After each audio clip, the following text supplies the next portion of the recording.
Hi there. I want to talk about the most common questions I get probably on a daily basis is what the heck is going on and what should I do about it? Every day I talk to investors and that's always the question that's coming up on a daily basis. Here's what I want to say. For those of you who are sitting on the sideline and waiting, first of all, this question should be asked not on a philosophical level, but on a very, ground level. Because the answer is going to be if you're looking to invest in San Francisco, it's going to be different if you're looking to invest in Nashville or Kansas City or Dallas. And it's going to be different if you're looking to invest in New York, as an example. So keep that question very local. Now, here's what's happening. First of all, for those of you who think they know or they hear, or even if you give me the credit that I really know what's going on, well, I know what's going on right now in the present, but I have no idea about the future. Why do I don't know about the future? Is because there's so many unknown factors. How long is this COVID situation is going to last, and in what level of situation? More quarantine, less quarantine, and all of that. So that's still unknown. Second wave, third wave, I don't know, right? That's one thing. Second, next, what the government will do in order to adapt both to the COVID or respond both to the COVID, but also what I suspect would happen, the government will come and say, okay, now we all know about the forbearance, right? When this will settle down, things will come in and, the government will come and say, okay, we have a new program. Let's do, what? We are going to make sure all the mortgages, are delayed by 6 months. So if you were, if your mortgage was due to be fully paid off in April of 2030, it's now going to be September or October of 2030, right? I don't know if that will happen, but there are things that the government would probably do. And once the government, federal, state, etc., will come in and suggest ways how to ease the stress and problems that of this, of the effect of the COVID, then we will see how the lenders are responding, the local government are responding, and the consumers, the people, right? It's all about the people. Remember, us investors, we are tailing the real estate industry because the real estate industry is first of all based on homeowners and people who are and other people, not investors. Investors are tailing, the industry. The banks are not thinking about investors. The banks and the government have primarily homeowners in mind, right? Although investors make probably about 1/3 of the population, 2/3, still goes to the homeowners, and those are the one with the, voting power. So that's something to remember. So there's still unknowns, right? Now let's go back to the present for a second. I hear on a daily basis when I get this question and my response, I'll give you my response in a second, people are surprised. Why are they surprised? Because here is the reality. Here's what's happening today. By the way, August 12th, 2020, this is what's happening, for the past 2-3 months or so, and maybe for who knows how long it will continue this way. But in most metros, we are seeing the following. Not every metro, most metros we're seeing the following trends happening. As the COVID, kind of started, a lot of people pulled their houses out of the market, sellers, I mean. So that means the inventory level, sellers, drop probably on average, national average, probably 30%, maybe even 1/3, a little bit more than 30%. Of course, it varies between communities and cities, etc. But around 30%, right? A drop. So maybe even more at first, and now they're coming back. So inventory dropped quite a bit. Demand for housing maybe have dropped a little bit, not as much. I want to remind you, beginning of this year, the demand for housing was already going strong. So before COVID presented itself, got into our life and made all this mess, right? The demand for housing was very strong to begin with.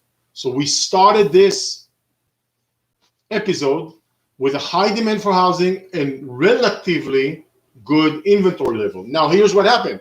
Inventory, so let's say we were like this. Demand supply. Supply dropped that much, demand dropped maybe that much, maybe not even at all. So and now probably we're seeing the demand staying steady and maybe increasing for one primary reason: interest rate. Homeowners interest rate can get around 2.5%. Homeowners, not investors, which is so low, it's unbelievable. Now think about this. This is the way I say it. Think about this family who lives just outside of Nashville. I'm just using that as an example. 2 years ago, right? The spring of 2018. And they're like, okay, you know what, honey, it's about time to buy our house. Let's put our heads together and see how we can buy the house across the street that we like so much.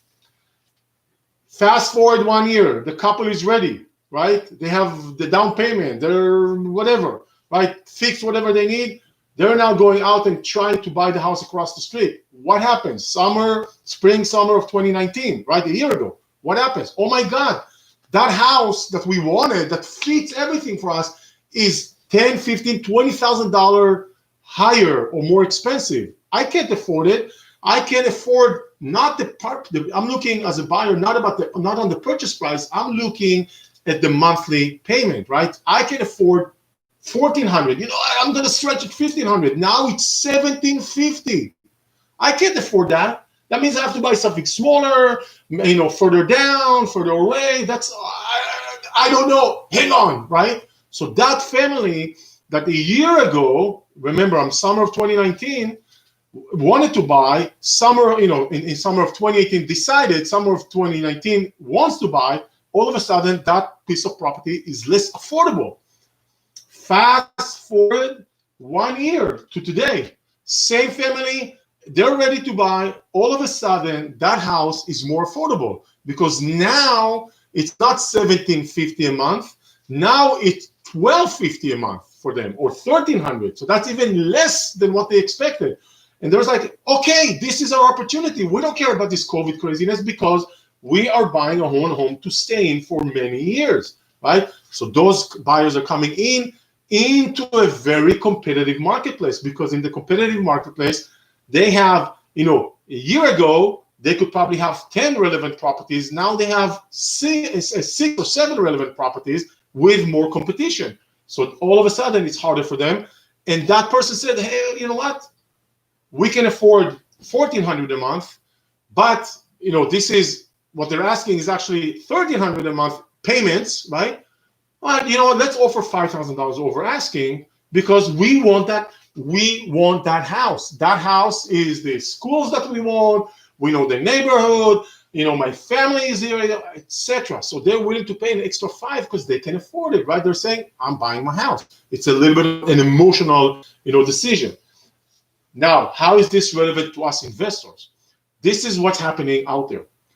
Multiple bids. I mean, I am seeing houses that we are making offers, and within 24, 48 hours, multiple bids. So if you're sitting on the sideline and you're saying, I don't know, the economy, there's no doubt